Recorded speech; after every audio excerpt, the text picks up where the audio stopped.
Bismillahirrahmanirrahim. Assalamualaikum dan selamat sejahtera. Sebagai pembuka cerita, terima kasih Syafa ucapkan kepada korang, tak kira lah korang ni baru pertama kali ke tengok Syafa ataupun korang ni dah lama dah subscribe channel Santai ni. Dan kali ni Syafa nak kongsikan dengan korang 3 kisah seram hotel. Dan salah satu kisah ni dia berlaku dekat Sungai Petani Kedah.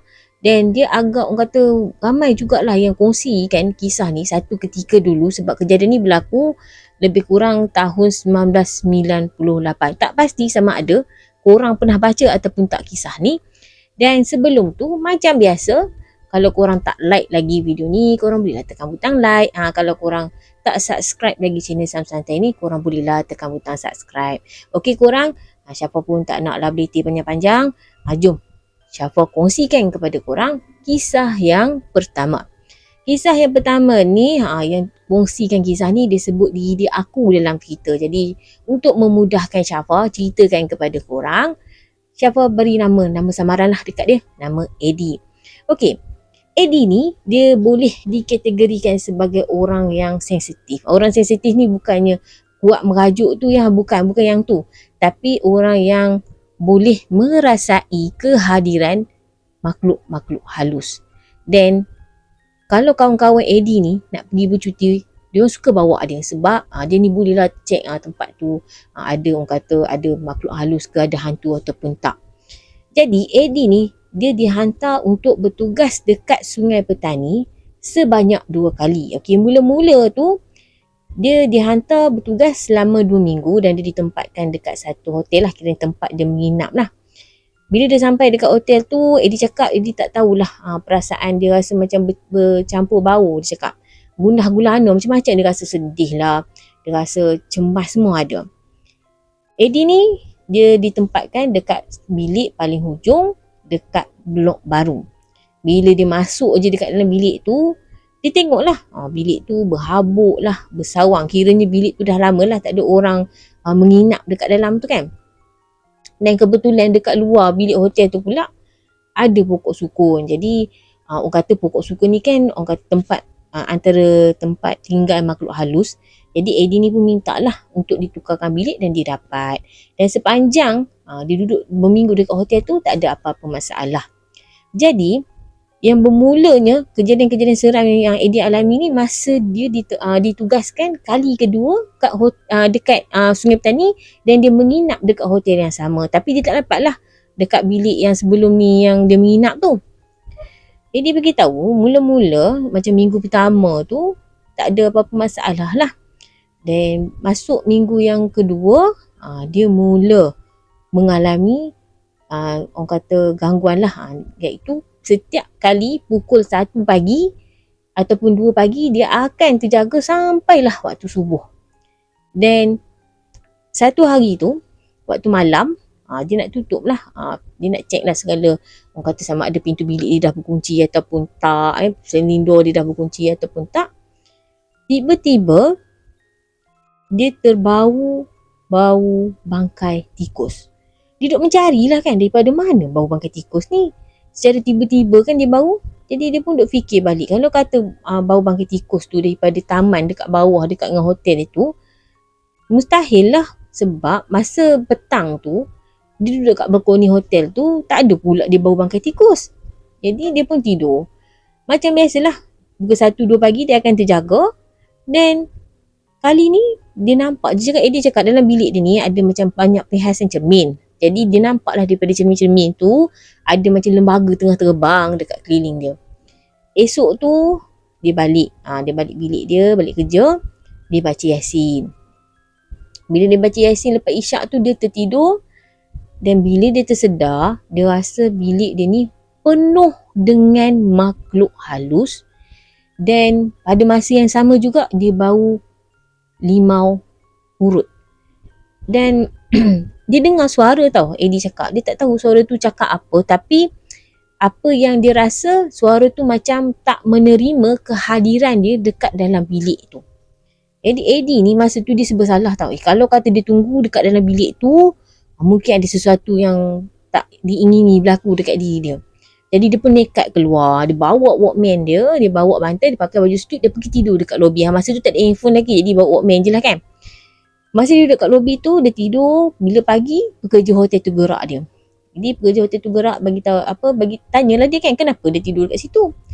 Lepas tu ada salah seorang daripada pekerja hotel tu cakap lah, bilik you berhantu ke? Eddie terus minta tukar bilik. Pagi tu jugalah Eddie ni dapat tukar ke bilik lain. Jadi dibantulah. Dia cakap adalah seorang pakcik ni datang bantu dia bawa barang dia pindah ke bilik lain.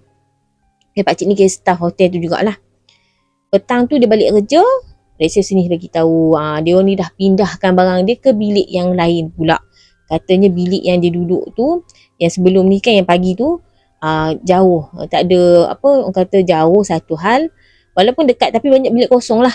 Dan walaupun ada pengawal keselamatan duk meronda, tapi atas faktor keselamatan Eddie ni, dia orang pindahkanlah dia ke bilik yang lain. Masa dalam bilik yang baru ni, 2 ke 3 hari orang kata tak ada apa-apa masalah, Lady cakap.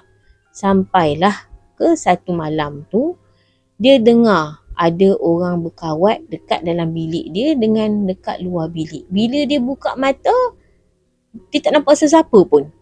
Dan bunyi kawat tu, orang berkawat tu akan hilang sebaik saja azan subuh, dan dia rasa bilik dia akan rasa kosong. Masa tu kiranya bilik dia rasa, orang kata aura bilik dia tu akan rasa tenang bila azan subuh. Jadi kemuncak kepada satu kejadian yang menyebabkan Eddie ni yang sepatutnya tinggal dekat hotel tu selama 2 bulan setengah, dia tak nak tinggal lah. Bila satu malam Eddie ni dia tengah orang kata nak tidur lah, dia bau shampoo yang dia baru dia beli, macam ada orang tengah guna lah. Dia pun pergilah tengok dekat dalam bilik air dia. Dia tengok dalam bilik air dia basah korang. Dan siap ada lagi wap dekat orang kata dekat cermin kat dalam bilik air dia tu. Jadi dia nak keluar, dan masa dia keluar, dia tengok atas katil dia ada 3 kepala manusia yang menyerigai. Jadi dia terus lari keluar daripada bilik dia tu. Dia duduk dekat tepi. Resepsionis ada macam meja sikit. Dia cakap kalau dia duduk kat lobi, nanti pekerja-pekerja hotel tu duk tanya dia banyak soalan kan. Jadi dia duduk kat tepi tu. Esok tu dia dapatlah pelawaan daripada rakan sekerja dia untuk tinggal dekat rumah kawan dia tu sepanjang dia bekerja dekat Sungai Petani. Dan Eddie bagi tahu pihak hotel ni sampai pujuk dia lah, sampai salah seorang lembaga pengarah ni call dia ni, suruh menginap dekat hotel tu. Dia cakap dia tak nak. Eddie bagi tahu seolah-olah pihak hotel ni tahulah kejadian-kejadian seram. Kiranya pihak hotel sendiri pun tahulah hotel diorang tu berhantu. Okey, itu pengalaman Eddie. Sekarang ni kita nak cerita pula, siapa nak cerita kat korang pengalaman Su dan juga Mira. Diorang ni pergi annual dinner dekat PD. Hotel dekat PD pula korang. Okay. Mira cakap dia dengan Su ni orang kata 2 hari lah dia menginap dekat bilik dekat hotel. Dan malam pertama annual dinner tu, lepas saja annual dinner, Mira ni dia sakit kepala yang amat lah. Kiranya kategori migraine dia cakap. Dia pun kiranya nak masuk bilik tu dia terus nak tidur je lah. Jadi dia pun tidur, Su pun tidur. Masa Mira ni tengah tidur, dia rasa katil dia ni bergegar. Korang tahu tak macam budak-budak duk melompat atas katil lah. Macam itulah yang Mira rasa. Jadi dia pun bacalah apa yang patut dia cakap. Dia nak tulis, nak tengok, dia tak berani. Jadi pun dia orang kata dia tidur. Lepas tu esok pagi tu dia tanyalah dekat kawan dia, Su, kau rasa tak katil bergegar semalam? Su ni kata dia tak rasa apa-apa pun. Tak apalah. Malam yang kedua, Mira cakap annual dinner khas kepada non-Muslim. Jadi sekejap je lah dia attend ataupun dia masuk ke annual dinner tu. Sekejap je lah dia pergi tu, lepas tu dia balik. Mira ni dia duduk kat luar. Su ni dia mandi dekat dalam bilik air. Masa dia duduk kat luar tu, Mira ni dia dengar sliding door dia ni macam orang ketuk-ketuk korang. Macam ada orang ketuk. Jadi dia nak buka, dia tak berani. Dia cakap kalau dia buka, kalau katalah dia pergi tengok apa yang ketuk sliding door dia tu, dia cakap mungkin tak hysteria. Dia cakap dia pengsan dekat situ. Jadi bila Su keluar bilik air, dia tanyalah Su dengar tak kan? Tanya kawan dia kan, dengar ke tak apa yang dia dengar? Kawan dia cakap tak dengar.